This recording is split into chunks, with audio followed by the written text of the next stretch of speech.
আসসালামু আলাইকুম। আমাদের সোনাপুরের পাশে রসুলপুরের মাঝামাঝি আর কি, সোনাপুর রসুলপুরের মাঝামাঝি বুলাই মাতুব্বরের বাড়ির সামনের মসজিদে দীর্ঘদিন মাইক ছিল না, এখানে 50 বছর মাইক ছিল না। মাইকে আজান দিয়ে নামাজ পড়লে নাকি নামাজ হবে না, এই ফতুয়া অনেকেই দিয়েছে। তা আমরা আজকে মাইক লাগালাম মসজিদে, আজান হবে মসজিদে, মাইকে নামাজ হবে, মাইকের আজানের পরে নামাজ হবে মসজিদে। আমরা নামাজ পড়ে তারপরে যাব। আজান হবে মসজিদে, মাইকে খুতবা হবে, মাইকে তারপরে নামাজ পড়ব, চলে যাব।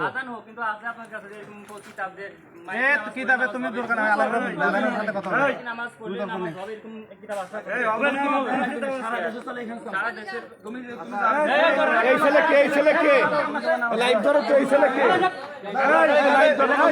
থাক, ও না বুঝে বলতে পারে, সমস্যা নাই।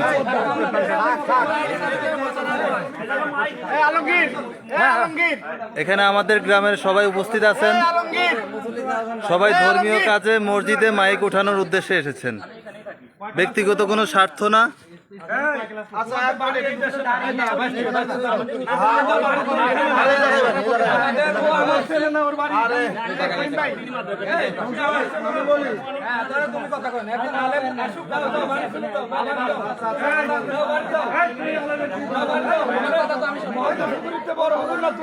হ্যাঁ ভাই, থাক থাক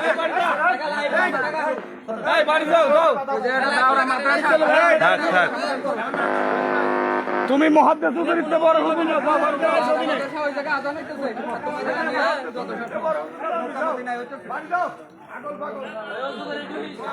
হ্যাঁ, আজকে মাইক উদ্বোধন আজকে থেকেই শুরু হবে। আর কারো সমস্যা থাকলে আর কথা কভার করে বুঝে পাঠাই দিতেছি। এটা অন্য কিছু না, আমরা কিছুক্ষণ লাইভে আছি, আমরা বসে কথা বলবো সবাই। মসজিদের এই পাশে দাঁড়ান। হ্যাঁ, মসজিদের এই পাশে দাঁড়ান। আসসালামু আলাইকুম ওয়া রাহমাতুল্লাহি ওয়া বারাকাতুহু। সম্মানিত দেশবাসী, আমরা দেখতে পাচ্ছি যে রসুলপুরের পাশাপাশি, রসুলপুর মাদ্রাসার পাশাপাশি এলাকার নাম যেন কি কাজীবাড়ি আর কি, কাজীবাড়ি, বুলাই মাতুব্বর সাহেবের বাড়ির পাশে যে মসজিদটা অবস্থিত দীর্ঘ 50 বছর, এখানে কিছু লোকজন আছে, তারা বলতেছিল যে মাইকে আজান দেওয়া হারাম এবং যারা মাইকে আজান দেয় এরা কাফের হয়ে যায়, এই জাতীয় ফতোয়া দিয়েছে। তো দীর্ঘদিন পরে আলহামদুলিল্লাহ আজকে এই মসজিদে আমাদের নেতৃত্বে মাইক উঠছে। তো আমরা বলতে চাই, দেশবাসীকে জানাতে চাই, আগামী দিনে যদি এই মসজিদ থেকে মাইক নেমে যায় বা কোনো রকম কোনো সমস্যা করতে চায় কেউ, তাহলে আমাদের পাশে সকলেই থাকবেন, দেশবাসী সকলে থাকবেন এবং এই ব্যাপারে প্রতিহত করবেন। আর এই ব্যাপারে যেই উদ্যোগ নেওয়া হয় আমরা নিব ইনশাল্লাহ। গোটা দেশবাসী আমাদের সঙ্গে সাড়া দিয়ে এই মাইকের পক্ষে দাঁড়ানোর জন্য আমি সকলকে আহ্বান করছি ইনশাল্লাহ।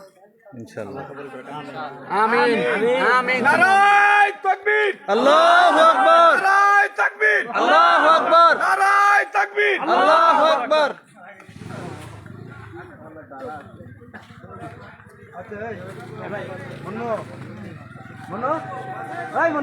ইমাম সাহেবের সাথে কথা কওয়া দরকার।